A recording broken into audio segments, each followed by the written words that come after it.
Hello, this is Sandra Roscoe from Northern Arizona University. I am a part of Miss Kanzler's English 105 class. This is my podcast for my remediation project. And so this remediation is going to refer back to my iSearch. And so my iSearch, my original question was, does anxiety among mentally diagnosed individuals root from a past trauma? And the audience for this particular topic revolved around certain individuals that either have been through actual anxiety or people just wanting to know more about this topic in itself. And the sources that I had gathered within that iSearch included my therapist back in Southern California, my LMFT, Cassandra Marie Rose, bridgestoryrecovery.com, and also sharecare.com. And so for this new and improved remediation and podcast of this topic, one of the first sources I used was from depression.org /the causes/trauma. And in this, they talked about how ongoing trauma actually can, in fact, eventually cause a lot of anxiety issues later in people's lives. And one of the quotes that I happened to pull from these sources is that ongoing trauma can result from relentless, stressful events such as childhood, sexual, emotional, or physical abuse, or living in a crime-ridden neighborhood. And so pretty much with this, they're trying to say that environment does affect genetics. And in this sense, for my audience, which is hopefully listening to this right now, this is for all of the mental health advocates, people wanting to try to see what they can do to help out people actually with trauma-induced anxiety. Because the thing is that in the world of mental health and its advocacy for it, there's the general, I support or I stand for depression or anxiety or suicide awareness. But the thing is that trauma-induced anxiety is a real thing that people currently go through. But I wouldn't say that it's, swept under the carpet, but it's not talked about a lot. In a broad sense with people. It is more of a broad sort of context in regards to mental health, but I will say that it is important to talk about each and every little facet. If you're going to talk about mental health and advocacy, you got to represent all. That's just kind of how it works. But anyways, back to this depression.org source, I totally get where they're coming from, because stressful events and the thing is that sometimes in general people tend to think that trauma, you think of a car accident or you think of your house catching on fire or something before your eyes and stuff like that, but sometimes it could be things that personally, it's all subject matters that personally affect you and personally impact you as a person and as a human being, and that prolong and stick with you for the rest of your life. And also on this webpage that I've pulled this source from, they said responses to this sort of trauma-induced anxiety, some of the emotional, mental, or physical responses that can come out of these people happen to be numbness, change in emotions such as shock, denial, guilt, or self-blame, extreme sadness and crying, repeating memories or bad dreams about the event, distress when something reminds you of the event. A lot of the times there's also withdrawal that they mentioned, and substance use/abuse. And especially in regards to environment, I know for a fact that that's where a lot of these mental health problems come up, it happens to be people's childhood experiences and their own childhood environment. So back to what they were saying on like crime-ridden neighborhoods and stuff like that, like obviously, yeah, like if you grew up kind of, you grew up like neglected by your parents, and also you were just surrounded by kind of this very sick and sad world, just filled with people that are just turning to drugs because they have nothing else to turn to, there's a high likelihood and a high probability that comes with it that, like, you yourself as a person, you can develop these things. And also, sorry about the rustling of my papers, but I did write down a lot of notes on here. But here's something that's actually from what I've been learning in college. This source is actually a psychology professor who teaches Psychology 101. She's Dr. Emily Patch from NAU. And what she mentioned is within epigenetics, stressful childhood environments can change or update the body to match future environments. So pretty much there's genetically, because of our environments, especially if they seem to be very dangerous or kind of hazy or seem unsafe or obviously like not healthy, there's actually like psychological proof that your genes can alter the way that you perceive life for the rest of your life. And so epigenetics, it doesn't, long story short, it doesn't completely reprogram your genetics or anything. It doesn't completely reprogram your DNA, but it does reprogram the way that you perceive the rest of your life. And so this makes sense because, if something terrible and horrible happens to you, it sticks with you, and it can affect you up to like past adulthood, and besides just one of these sources, through depression.org, I can sort of speak for this because I myself, my experience with trauma-induced anxiety happens to be from divorce. And even though that's not, to many, that wouldn't seem like relatively the same thing as a car accident, in a sense, it did impact me possibly just to that extent. Except I didn't get like physically hurt, but it did stick with me for the rest of my life because of the fact that that my father left my family when I was about 5 years old, and I just went through this as I got older, especially into my early teenagehood. I just started like rebelling against many people, and I started like being really harsh to myself and others, and I started pushing people away because I just lived with this mentality, or this mentality grew on me, that if I go and try to make new friends, and if I try to meet new people, then people are just going to reject me, so what's the point anyways, And there's this whole thing and this voice inside of my mind that was just telling me, if your dad reject you, what makes you think that the rest of the world is going to, like, just come in open arms? And so I had to go through a lot of therapy and a lot of soul searching and self-discovery to get myself on a healthier route. And besides depression.org,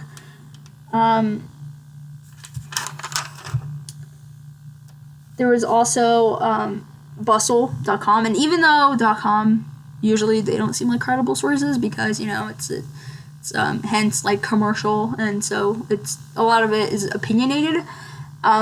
They did say some pretty interesting like takes on this subject of trauma-induced anxiety, and they mentioned that oftentimes children of divorced parents can have a victim mentality, not believing good things can or should happen to them, or they believe their life is destined to suck.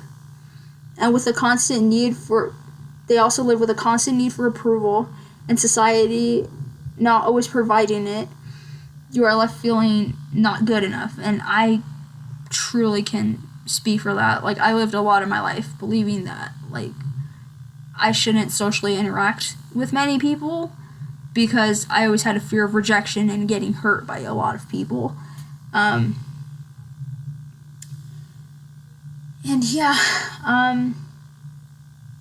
there was also another source from sideeffectspublicmedia.org, and this had to deal with, or this regarded Bessel van der Kolk, and also, and she's a psychiatrist and a stress reliever, or a professional stress reliever, and there also came Barbara Lewis. She's from UC San Diego, the School of Law, and she asked some questions regarding this kind of trauma-induced anxiety and where it can actually come from. And so, one of the questions that Barbara asked Bessel or van der Kolk is, does trauma have a very different effect on children compared to adults? And so van der Kolk answered, yes. In adults, it's less severe because obviously we mature and we know how to respond to things a lot better emotionally. You know, when kind of little embarrassing moments happen to us, you know, we learn to grow from it or laugh it off, or, you know, it doesn't seem like that big of a deal. But compared to a child, she mentioned that because of development issues, toxic stress in a person's childhood from abandonment or chronic violence has pervasive effects on the capacity to pay attention, to learn, or to see where other people are coming from. In other words, these children that grow up in these mentally or emotionally or verbally abusive homes, they have a higher chance of growing up to be quite havoc and wreak havoc in a social environment, meaning that it is common that they push people away, or that nobody really gets to see the true or real them. It's not that these kids are putting up a facade when they grow up, but it's more like they only let certain people into their lives. You know what I mean? Like, they only let so many, like just a couple of people actually get to know them. Whereas, like, probably with everybody else, they only get to see them at kind of, like, face value. And I know that because I struggle with that a lot. I have huge trust issues, but that isn't the point of this. However, also bustle.com basically reiterated what I just said right now about, like, pushing people away. What they said about a lot of trauma-induced anxiety, or things like divorce or loss of a loved one, and a lot of these more emotionally impactful traumas that happen in our lives. Bustle.com mentioned that if you grow up with trauma-induced anxiety, or just anxiety in very high quantities, and have trust issues because of these events, because of traumatic events, Bustle.com briefly mentioned or reiterated that you might have a tendency to subconsciously push people away because you know they are able to leave anyways. So back to kind of like what I was saying about like my own personal experiences, that you kind of, there's this very unhealthy mentality that grows with you if you have any form of like trauma-induced anxiety, that you naturally will kind of just, you'll just grow to not want to let many people in. Does that make sense? Like, to not, how do I explain this? Like, you'll accept anybody that comes into your life, but there's only specific kinds that get to fully know you and to fully know your story. And yeah, so as for possible effective solutions to this, any form of trauma, especially like childhood trauma, I know it really sticks with people to adulthood and beyond, which really sucks.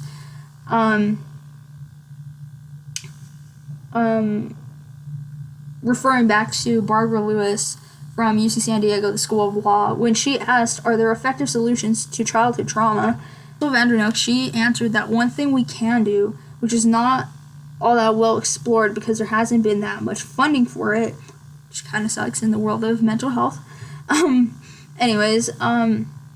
She mentioned is neurofeedback, where you can actually help people to rewire the wiring of their brain structures, so that way this trauma doesn't stick with them anymore. So there's actual like neuropsychology that's actually trying better people's lives, and I didn't even know this was a thing myself. Like, I didn't know that you could possibly rewire people's brains.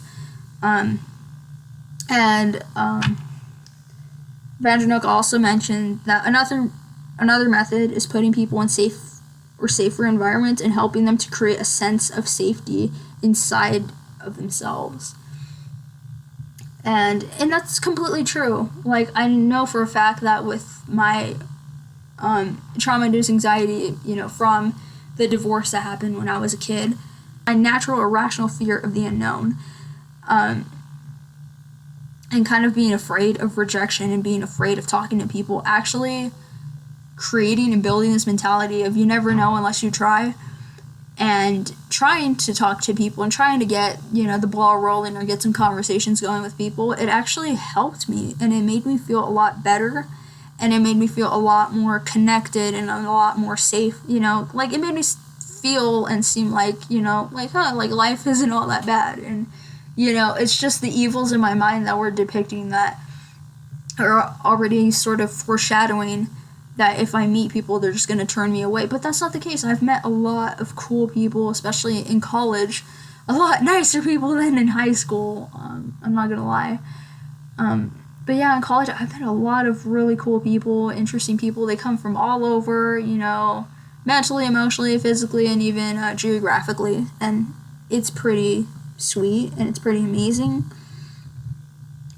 And the last question that Barbara Lewis from UC San Diego asked Vanderkook was, what is the mechanism by which traumatic events change the brain? And Vanderkook ended up answering, or she responded with, the brain is formed by feedback from the environment. So like I was talking about in the beginning, that this all really ties down to epigenetics. As crazy as it seems, it's just like, what? Like, genetics and psychology, how is that a thing? Like, yeah, it's a thing. And I know for a fact that my Psychology 101 professor, Dr. Emily Patch, she says constantly that correlation does not equal causation. However, environment does impact the way that genetics naturally respond to life, which is pretty incredible. Like, I don't know how to explain it, sorry, I'm like stuck. But long story short is that our environments really do impact the way that we perceive the rest of the world and the rest of our lives. So, what I can say for any mental health advocates out there, or anybody wanting to help another brother or sister out, theoretically, and that want to help stop the stigma to just, society just telling people with any form of mental health illness, or any person that's having to deal with this subject of trauma-induced anxiety, is it all starts with love, and it all starts with care, and it all starts with, obviously, awareness. And the thing is that we live today in our modern day society, we live in this world that's constantly kind of fueling the flame to this stigma by just like telling people, just brush it off, or like stop crying about it, or stop worrying about it. It's not that simple, it's not that easy. So in any case or any circumstance, not only does this go out to the mental health advocates out there, but to any person that could possibly be listening to this, just give love and be aware. For there's always something that's going on behind closed doors and behind people's lives that you know nothing about. So it's important to constantly give love. and give care and give respect and to look after one another. Because love always does win. And even though this seems corny, it's true. It's so important. And even though this may be a little bit off topic, it's been proven. Oxytocin receptors are fueled through hugs. So when you give somebody a hug, it can actually make their day. It could psychologically and chemically improve their day. So give love. Don't be another hater or another fuel to the flame of the stigma. And let's help end the stigma for good. Because everybody's going through something. And everybody deserves a chance to have a happy life. Don't you want a happy life? This is Sandra Roscoe, signing off.